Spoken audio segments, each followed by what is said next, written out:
అధ్యాయం 8 నుంచి కొన్ని వచనాలను చూద్దాం.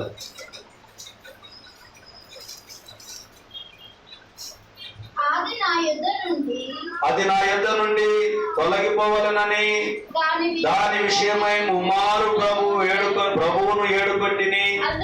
అందుకు నా కృప నీకు చాలును, బలహీనత యందు నా శక్తి పరిపూర్ణమవుతున్నదని ఆయన నాతో చెప్పగా, కాగా క్రీస్తు శక్తి నా మీద నిలిచి ఉండు నిమిత్తము విశేషంగా నా బలహీనతల యందే బహు సంతోషంగా అతిశయపడుదును. నేనెప్పుడు బలహీనుడను అప్పుడే బలవంతుడను గనుక క్రీస్తు నిమిత్తము నాకు కలిగిన బలహీనతలలోను, నిందలలోను, ఇబ్బందుల్లోను, హింసలలోను, ఉపద్రవములోను నేను సంతోషించుచున్నాను. చూడండి ప్రియమైనటువంటి వారులారా, అపొస్తలుడైనటువంటి పౌలు గారు సెలవిస్తూ ఉంటున్నాడు. అపొస్తలుడైన పౌలు గారు సెలవిస్తూ ఉంటున్నాడు. 7వ వచనం చూసినప్పుడు, నాకు కలిగిన ప్రత్యక్షతలు బహు విశేషంగా ఉన్నందున నేను అత్యధికంగా ఎచ్చి పోకుండు నిమిత్తము నాకు శరీరంలో ఒక ముళ్ళు, నేను అధికంగా ఎచ్చిపోకుండా నిమిత్తము నన్ను నలుగగొట్టుటకు సాతాను యొక్క దూతగా ఉంచబడెను. అది నా యొద్ద నుండి తొలగిపోవాలనని దాని విషయమై ముమ్మారు ప్రభువును వేడుకొంటిని. అందుకు నా కృప నీకు చాలు. ఎందుకు నా కృప చాలును? అది ఏమన్నా ఉండాలి, నా కృప నీకు చాలు. మనం వేడుకోవడమే మనకు ప్రాముఖ్యమైన పని.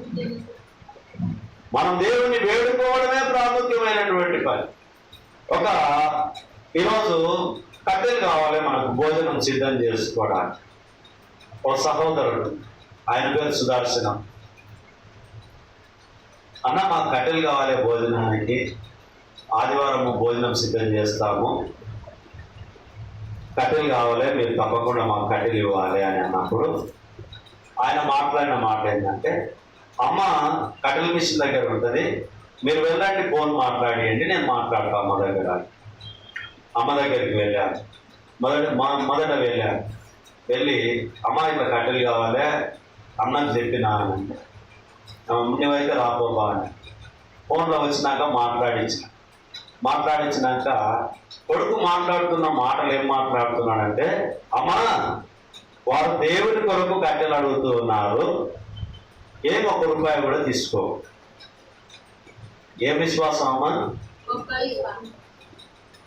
వారు దేవుని కొరకు కట్టెలు అడుగుతున్నారు, భోజనం సిద్ధం చేయడానికే, దయచేసి కట్టెల కొరకు పైసలు తీసుకోవద్దు. ఆమె చెవులు ఎంపీ గట్టిగా చెప్తున్నాడు, బయటికి స్పీకర్ పెట్టుకున్నాను, గట్టిగా చెప్తున్నాడు. అంటే వారు దేవుని నమ్మకపోయి ఉండవచ్చు, కానీ దేవుడు అంటే భయం ఉంది వాళ్ళకి. దేవుడు అంటే భయము ఉంది. ఒకటి ఆ విషయం. కూరగాయలు ఇచ్చేటటువంటి వారు కూడా దేవుని నమ్మలేరు. కానీ మనం భోజనం పెట్టేటప్పటి నుంచి ఇప్పటి వరకు కొన్ని సంవత్సరాలు అవుతుంది. ఆయన పేరు వెంకటేష్. వాళ్ళ కుటుంబం దగ్గర మేము కూరగాయలు అడిగినప్పుడు, సరే అన్న తీసుకుపోండి మీరు అని అంటే, ప్రతి ఆదివారం కావాలి మాకు కూరగాయలు, తీసుకుపోండి అన్న, నా దగ్గర ఉన్నాయి మీకు ఇస్తా, తప్పకుండా తీసుకుపోండి. ఒక వారం నేను మిస్ అయినా, ఆ రోజు కూరగాయలు ఇక్కడ ఉండే మిస్ అయినా, మలమసలు ఫోన్ చేసి అడుగుతున్నాడు, అన్న కూరగాయలు తీసిపెట్టింటి నేను మీ కొరకు, మీరు తీసుకొని పోయారు ఎందుకు అని.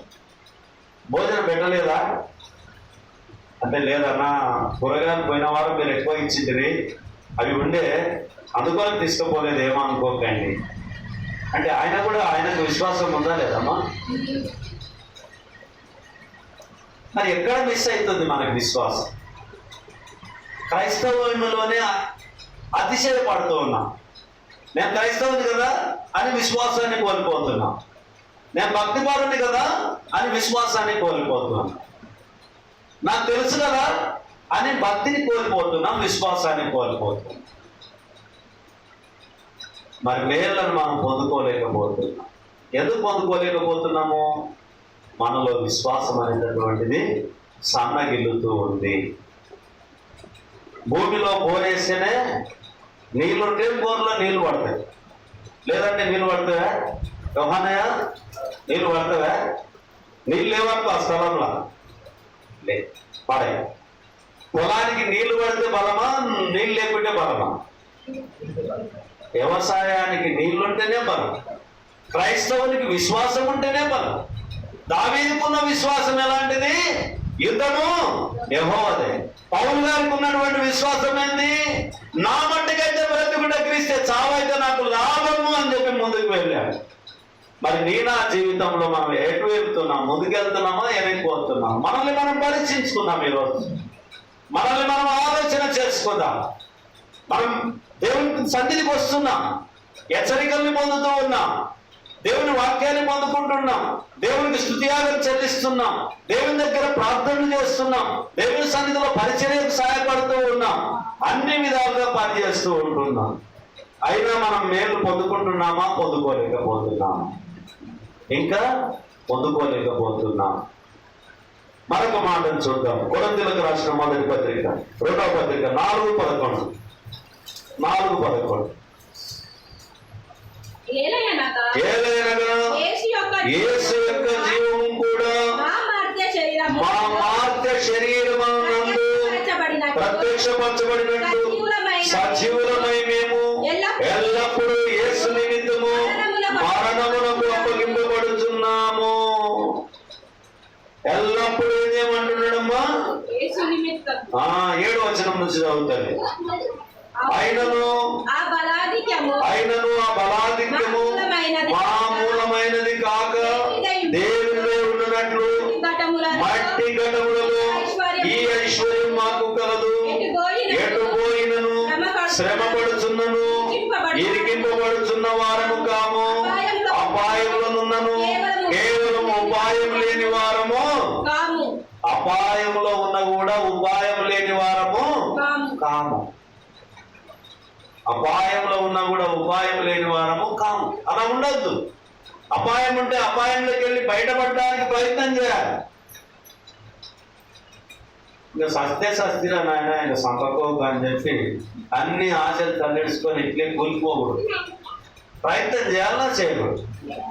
తప్పకుండా అపాయంలోనూ ఉపాయాలను వెతకాలి. వెతకకపోతే సాధ్యం కాదు. అయినను చదువుతుంది 9వ వచనం చదువుతుంది.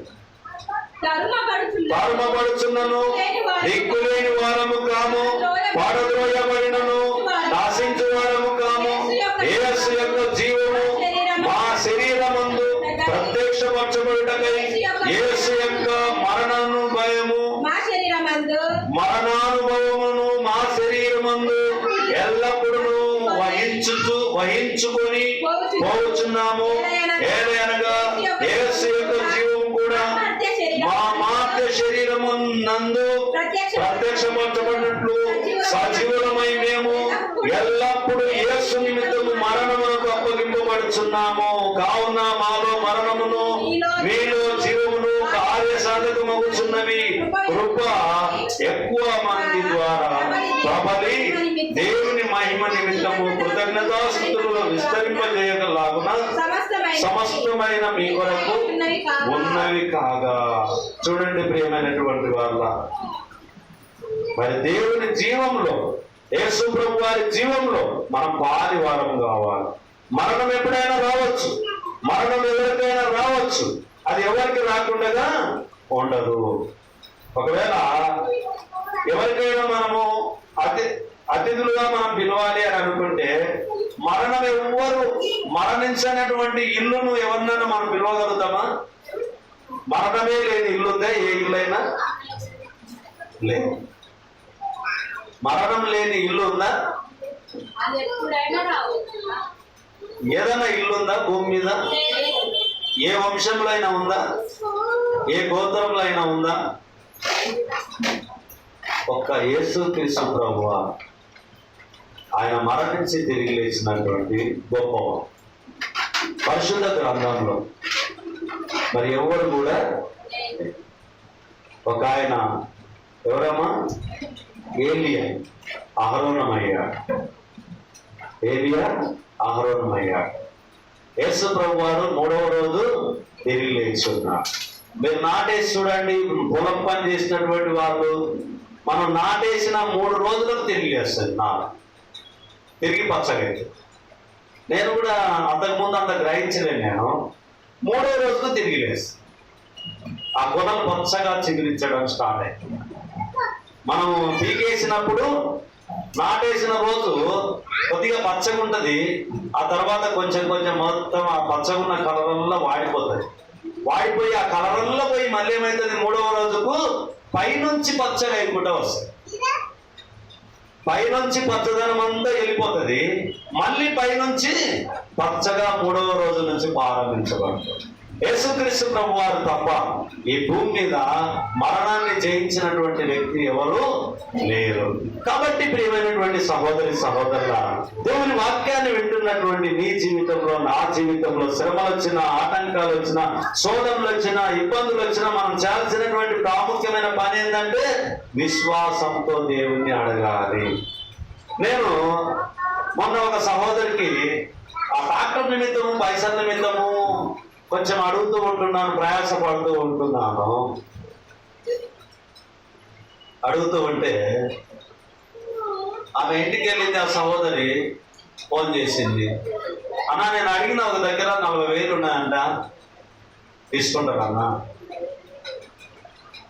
అమ్మా తీసుకుంటారేమబ్బా, తీసుకుంటా, అవసరం ఉంది తల్లి, కాకపోతే వడ్డీ 2 రూపాయలు లాగా అడగండి అబ్బా అన్న.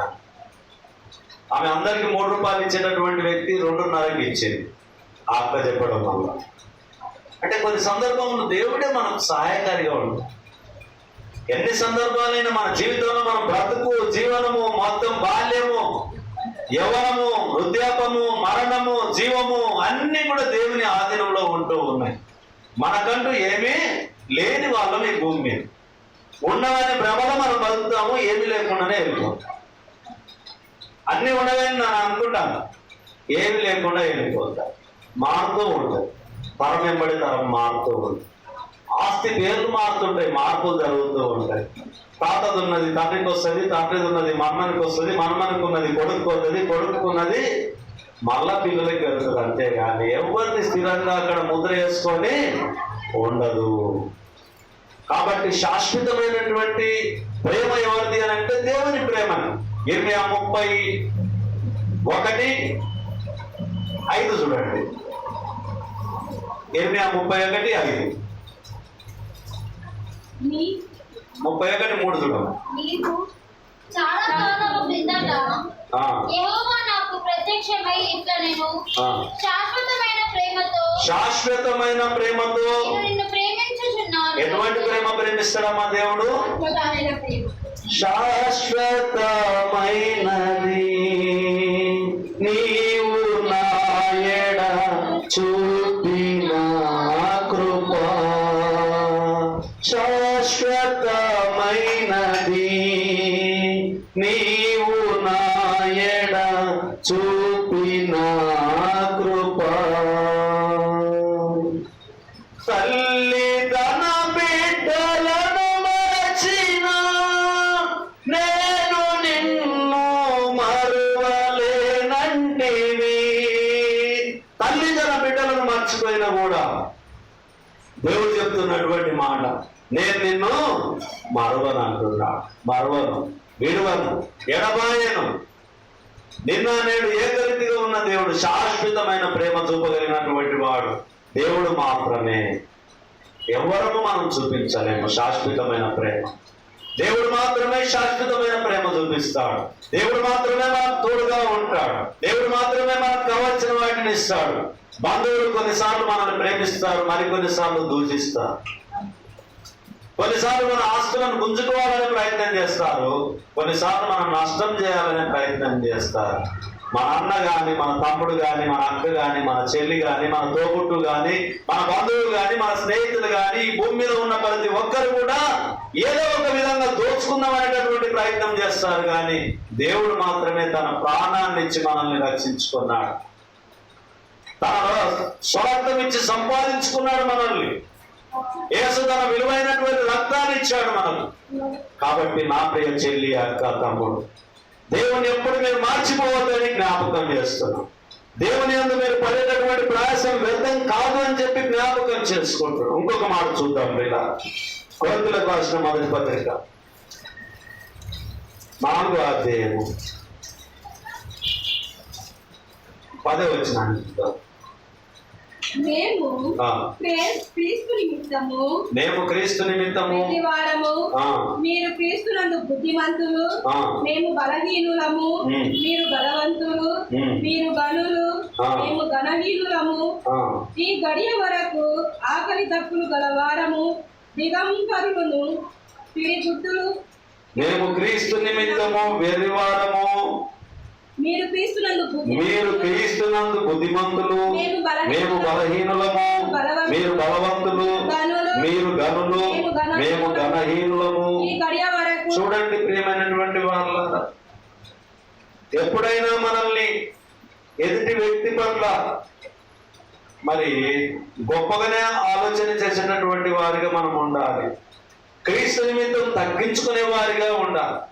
క్రీస్తు నిమిత్తం హింసింపబడినా కూడా బాధపడకూడదు. అందుకనే ఇంతకు ముందు చెప్పాను, ఉపవాసం ఎవరైతే ఉండాలనుకున్నప్పుడు ఖచ్చితంగా ఉండండి. ఉపవాసం ఉండొద్దని అనడం లేదు, ఉండండి. నా వ్యక్తిగతమైనటువంటి ఆశీర్వాదానికి కారణం ఉపవాసం. నేను చూస్తున్నాను, నేను చెప్తున్నాను, లేదా నా ఎదుటింటి వాళ్ళు చూస్తున్నారనో, నా పక్కింటి వాళ్ళు చూస్తున్నారనో, వారున్నారనో, వీరున్నారనో, వారేమనుకుంటారో, వీరేమనుకుంటారో అని మాత్రం ఉపవాసము చేయవు. నీ విశ్వాసము దేవునికి సంబంధించింది. నీ హృదయం దేవునికి ఇవ్వాలి, నీ భారము దేవుని మీద మోపాలి. నీ అంతరంగాన్ని పరిశీలన చేసి మేలుల చేత తృప్తిపరచగలిగినటువంటి వారు ఎవరు అనంటే దేవుడై ఉంటూ ఉన్నాడు. కాబట్టి ఎవరైనా మనల్ని ఏదైనా మాటలు మాట్లాడేటప్పుడు వాటిని మాటకు మాట మనం మాట్లాడకుండా మీరే గొప్పవారు, మీరే గొప్పలు అని చెప్పి తగ్గించుకోవడం చాలా సున్నితంగా ఉంటుంది అనేటటువంటి జ్ఞాపకం ఉంచుకోవాలి. ఇంకొక మాట కూడా చూద్దాం. ఇలా మత్తయి సువార్త 19:29. మత్తయి సువార్త 19:29. నా నామము నిమిత్తము అన్నదమ్ములనైనను అక్క చెల్లెళ్ళనైనను తండ్రినైనను తల్లినైనను పిల్లలనైనను భూములనైనను ఇండ్లనైనను విడిచిపెట్టిన ప్రతి వాడును 100 రెట్లు పొందును. ఇలాగ నిత్య జీవమును సంతరించుకొనును. చూడండి, నా నామము నిమిత్తము అన్నదమ్ములనైనను అక్క చెల్లెళ్ళనైనను తండ్రినైనను తల్లినైనను పిల్లలనైనను భూములనైనను ఇళ్ళనైనను విడిచిపెట్టిన ప్రతి వాడును 100 రెట్లు పొందును. ఇది కాక నిత్య జీవమును స్వతంత్రించుకొనును. మొదటి వారు అనేకులు కడపటి వారు అగుదురు, కడపటి వారు మొదటి వారు అగుదురు. ఇవల్ల వదులుకున్నటువంటి వారు దేవుని పిల్లలు, దేవుని కుమారులు. అన్ని కావాలి. నా చెల్లి కావాలి, నా అక్క కావాలి, నా అన్న కావాలి, నా తమ్ముడు కావాలి, మా మామ కావాలి, మా నాయన కావాలి, మా అమ్మ కావాలి, నా భర్త కావాలి, నా భార్య కావాలి, అత్తమామలు కావాలి, మేనమామలు కావాలి, బావమామలు కావాలి, బంధువులు కావాలి, స్నేహితులు, దేవుడు కూడా కావాలి. అన్ని కావాలి, దేవుడు కూడా కావాలి. దేవుడి మాటలు ఏం చెప్తుంది? మీరు వాటిని అన్నిటిని కూడా వదిలిపెట్టండి అంటే దేవుని కన్నా ఎక్కువగా ప్రేమించొద్దు అని చెప్పి సెలవిస్తుంది. ఆరాధన ఉంది, ఆదివారం ఉంది, దేవుని సన్నిధికి రావాలి.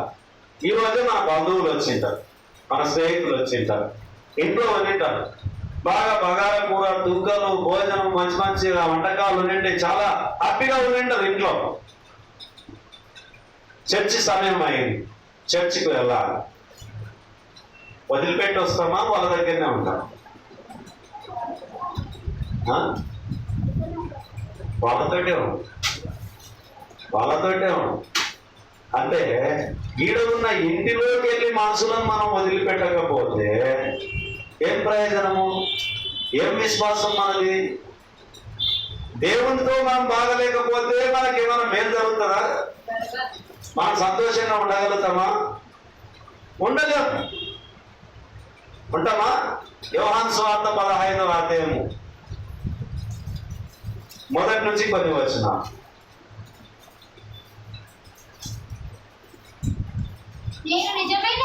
నేను నిజమైన ద్రాక్షవల్లిని, నా తండ్రి వ్యవసాయకుడు, నాలో ఫలింపని ప్రతి తీగను ఏం చేస్తాడంటమ్మా?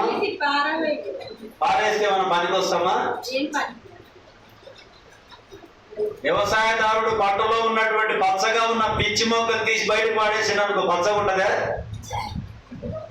మంచి మొక్కని తీసి బయటకు పాడేసిండు అనుకో, ఏమైనా పని చేస్తుంది అది? వ్యవసాయం చేసే రైతు తీసేస్తేనే పనికిరానటువంటి మొక్కల్లాగా ఉన్నటువంటి మొక్కలమైన మనము దేవుని దగ్గరికి ఎట్లుండాలి?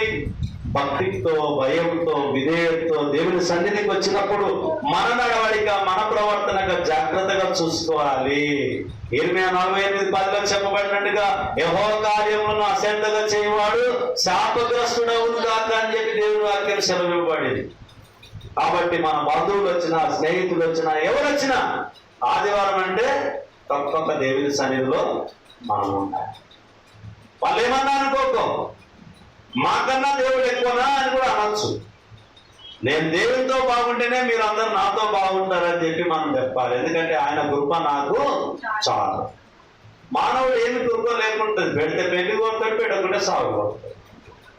బాగా చికెన్ మటన్ తెచ్చి బగారం వాసన వచ్చినట్టు, ఓ మా చిన్న బాగా చేసింది, మా చిన్న ఆయన బాగా చేసిండు, మా అమ్మ బాగా చేసింది, మా ఊళ్ళు బాగా చేసింది, నాకు భలే మర్యాద చేస్తారా బా ఊరుకోతే? ఏమన్నా ముక్కల పంచాయతీ, విశ్వాసానికి సంబంధించిన పంచాయతీ కాదు. ఇద్దరు మార్చిపోతారు, కానీ దేవుడు మాత్రం మర్చిపోయేవాడు కాదు. శాశ్వతమైన ప్రేమతో ప్రేమించేవాడే దేవుడు. కాబట్టి నా జీవితంలో మనల్ని వదిలిపెట్టే మనుషుల దగ్గర ఎక్కువగా మనం సమయం కేటాయించకుండా దేవుని దగ్గర ఎక్కువ సమయం కేటాయించడం చాలా ప్రాముఖ్యం. మన జీవితానికి మార్గదర్శిగా దేవుడు ఉంటాడు. మనల్ని నడిపించే మార్గమై ఉంటాడు. 7వ వచనం చదువుతాడు.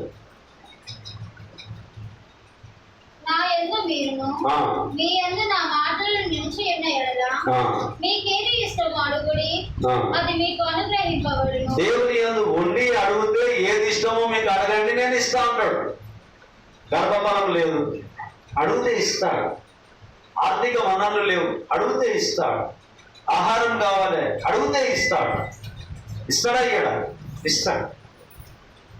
దేవుడు తప్పకుండా ఇస్తాడు. ఒక చిన్న కథ ఒకటేమిటంటే, బాగా వర్షం వస్తుంది, చేతిలో డబ్బులు ఉన్నాయి ఒక అమ్మ దగ్గర. ఒక అమ్మ, ఒక బిడ్డ ఉంది ఇంట్లో. బాగా వర్షం వస్తుంది, బయటికి పోలేదు. ఇంట్లో ఆహారం ఏమీ లేదు. కుమార్తె అడుగుతుంది, మమ్మీ నాకు చాలా ఆకలి అయిందమ్మా, నాకు ఆకలి అవుతుంది, నాకు ఆకలి అయిందమ్మా, అమ్మా ఆకలి అయిందమ్మా, అమ్మా నాకు ఆకలి అయిందమ్మా అంటే ఆ తల్లి తల్లడిల్లిపోతుంది. ఏం చేయాలి? బయటికి వెళ్ళలేము, ఏమి తీసుకురాలేము. కుమార్తెకు తల్లడిల్లిపోతుంది. అప్పుడు ఒక ఆలోచన వచ్చింది ఆ తల్లికి. అమ్మా,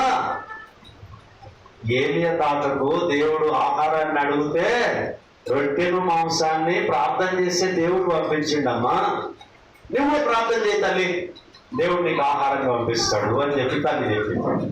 ఏం చెప్పాలో తెలియదా తల్లికి. తక్కువ ఓ మంచి ఆలోచన వచ్చింది అమ్మకు. అమ్మ, నువ్వు ప్రార్థన చేయి, దేవుడు నీకు ఆహారాన్ని పంపిస్తాడు అంటే ఆ చిన్న తల్లి ఏం చేసింది?